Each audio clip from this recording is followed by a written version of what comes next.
युद्ध हे नागरिकांबरोबर नाही तर रणभूमीवर सैनिकांमध्ये लढलं जातं असून इस्रायलच्या वतीनं पॅलेस्टाईन येथे नागरिकांच्या घरावर विमानातून करण्यात येत असलेल्या हल्ल्याचा निषेधार्थ ठाण्यातील मुस्लिम बांधवांनी ठाणे जिल्हाधिकारी कार्यालयावर मोर्चा काढला होता।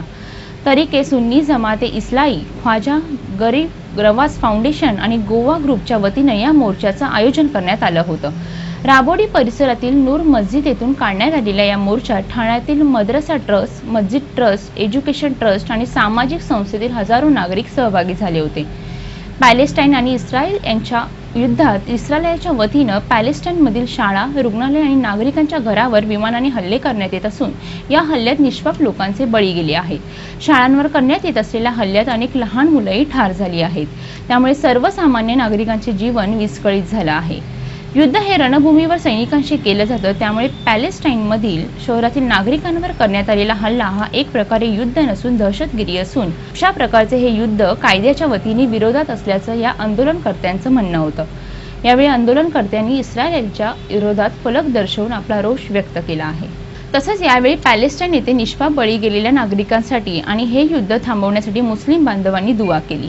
यानंतर आंदोलनात सहभागी झालेल्या आमिर ए सुन्नी जमात ए इस्लाही संस्थेचे अध्यक्ष कारी शरीफ साबरी यांनी आपल्या भाषणात इस्रायलच्या सर्व उत्पन्नावर बहिष्कार टाकण्याचा निर्णय घेतला। तसंच पॅलेस्टाईनसाठी जे देश पाठिंबा देत नाहीत अशा देशांच्या विरोधातही निंदा व्यक्त केली।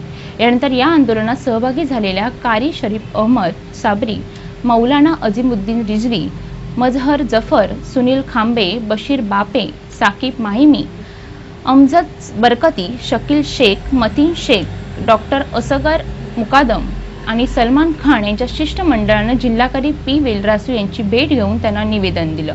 या निवेदनात पॅलेस्टाईनवर इस्रायलच्या वतीनं होत असलेले हल्ले थांबवण्याकरता भारत सरकारने मदत करावी अशी मागणी करण्यात आली होती।